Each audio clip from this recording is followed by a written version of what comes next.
10 things the universe is hiding from us right now. Alright, let's go. Number 10. The missing antimatter. Right now, as you read this, you are made of matter. The chair beneath you is made of matter. The planet you are sitting on, the star heating your face, the galaxy you are drifting through, all of it, matter. And that is the problem. Because according to the laws of physics, none of it should be here. When the universe was born in the first fraction of a second after the Big Bang, the laws of particle physics dictate that matter and antimatter must be produced in exactly equal amounts. For every proton, an antiproton. For every electron, a positron. When matter and antimatter meet, they annihilate each other completely, converting into pure energy. If the universe began with equal amounts, then every particle of matter should have found its antimatter twin, and the entire cosmos should have dissolved into a sea of radiation. No atoms. No stars. No planets. No you. But here you are. Which means somewhere in the first microseconds of existence, the universe cheated. Something, some unknown mechanism, tipped the scales ever so slightly in favor of matter. For every billion antimatter particles, there were 1,000,000,001 matter particles. The billion pairs annihilated. The one leftover particle survived. And that leftover is everything you have ever seen, touched, or known. We call this asymmetry baryogenesis. We know it happened. We have absolutely no verified explanation for why. Every experiment designed to measure the imbalance between matter and antimatter comes back infuriatingly close to symmetrical. The Standard Model predicts a tiny violation of CP symmetry, but nowhere near large enough to explain the universe we actually have. The full mechanism that saved reality from annihilation is completely hidden from us. The universe exists because of a secret it has not told us yet. Number 9. The true nature of dark energy. In 1998, two independent teams of astronomers were doing something simple. They were measuring how fast the universe was expanding by observing distant supernovae. They expected to find that gravity was gradually slowing the expansion down. What they found instead won them the Nobel Prize and destroyed our understanding of the cosmos. The expansion of the universe is not slowing down. It is accelerating. Something is pushing space itself apart at an ever-increasing rate. They called it dark energy. Here is what we know about dark energy. It makes up approximately 68% of the total energy content of the entire universe. It is everywhere. It fills every cubic centimeter of space. And beyond that, we know almost nothing. We cannot detect it directly. We cannot measure it in a laboratory. We cannot explain where it comes from or what it actually is. We only know it exists because of what it does to everything else. The most popular mathematical placeholder for dark energy is the cosmological constant, a term Einstein himself originally inserted into his equations and then famously removed, calling it his greatest blunder. Now it appears he may have been right the first time. But the cosmological constant is not an explanation. It is a label. It is physics writing, "Here be dragons," on the map of the cosmos and moving on.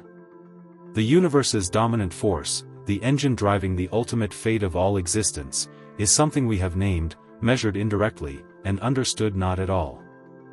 Number 8. What dark matter actually is. While dark energy is pushing the universe apart, there is something else holding it together. And it is just as mysterious. When astronomers measure how fast galaxies rotate, they find something that should not be possible. The outer edges of galaxies spin at the same speed as the inner regions. According to Newtonian gravity, they should spin much slower, just as the outer planets of our solar system orbit the Sun more slowly than the inner ones. The fact that they do not means there is far more mass in and around every galaxy than we can see. A vast invisible scaffolding of matter that neither emits nor reflects light of any kind. We call it dark matter. It makes up roughly 27% of the universe. Combined with dark energy,